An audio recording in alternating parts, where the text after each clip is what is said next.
అంటే diversion politics అయినా ఇంకోటైనా సరే జగన్మోహన్ రెడ్డి గారు కొన్ని వ్యాఖ్యలు అనేది సంచరించుకుంది, అంటే వాటికి ప్రాధాన్యత సంచరించుకుంది. ఎట్లా అంటే రైతులకు సంబంధించి ప్లాట్లు అభివృద్ధి చేసి ఇవ్వలేదని, కొన్ని గ్రామాల్లో అసలు డెవలప్మెంట్ యాక్టివిటీస్ స్టార్ట్ చేయలేదని, ఆ సంస్థలన్నీ వేరే గ్రామాలకు తరలి వెళ్ళిపోతున్నాయని, రైతులకు సంబంధించి భూములు ఇచ్చిన వాళ్ళల్లో ఇంకా సమస్యలు ఉన్నాయని, అలాగే సెకండ్ పూలింగ్కి వెళ్ళడం, ఇవన్నీ ఆయన లేవనెత్తిన ఇష్యూస్ కదా. మరి దీనికి మీరే ఉంటారు.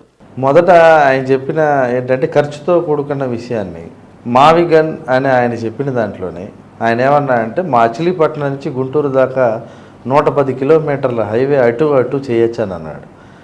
అటు చేయడానికి యావరేజ్గా భూమి ధర 5 నుంచి 6 కోట్లు ఉంది. ఇప్పుడు మీరు ఎక్కడి నుంచి అయినా ఆయన చెప్పే 110 కిలోమీటర్ల భూమి ధర.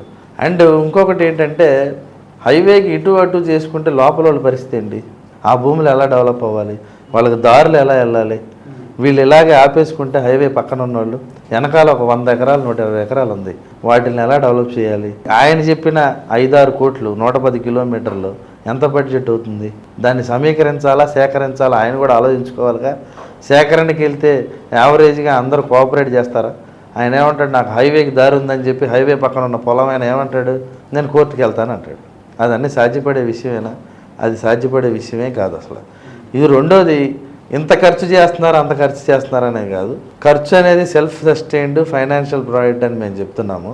ఆయన ప్రతిపక్ష నాయకుడిగా ఆయనకి ఏంటంటే నిజంగా చెప్పాలంటే ఒక నిలకడమైన స్టాండ్ లేదు. ఇప్పుడు చంద్రబాబు నాయుడు గారికి డెవలప్మెంట్ ఎజెండా అని మా మీద ముద్ర ఉంది, జగన్మోహన్ రెడ్డి గారికి రాజశేఖర రెడ్డి గారికి వాళ్ళు ఏదో ఉచితాలు పంచే బ్రాండ్ ఉందన్న. మీ స్టాండ్ ఏం స్టాండ్ అని అసలు ఒక స్టాండ్ అనేది తీసుకోవాలి కదా, ఐడియాలజికల్ స్టాండ్. సరే, అమరావతి రాజధాని అనేది మీకు నచ్చలేదు కాబట్టి మీరు ఎత్తేసారు. మీరు ఎత్తిన తర్వాత 3 రాజధానులు అని చెప్పారు, దాంట్లో పెద్దగా చేసిందేం లేదు. అందులో భాగంగా అయినా సరే ఆ రోజు ఈ మావిగన్ చెప్పడం కానీ చేయటం కానీ ఆయన చేయలే. పూర్తిగా ఏంటంటే ఖాళీగా ఉండి ఒక చర్చికి దారి, ఆయన వాళ్ళ పప్పెట్స్ని ఒక 10 మందిని పంపించి దీని గురించి ఏదో చర్చ జరుగుతుంది, జనాలకు ఆయనకి అస్థిరత కావాలండి బేసికల్లీ. ఎక్కడైతే వీళ్ళు స్టెబిలైజ్ అయిపోతారో మావిగన్ అని అంటే అమరావతిని మళ్ళీ మనం చేయొచ్చు అని ఆ బురద చెల్లే కార్యక్రమం తప్పితే వేరేది కాదు.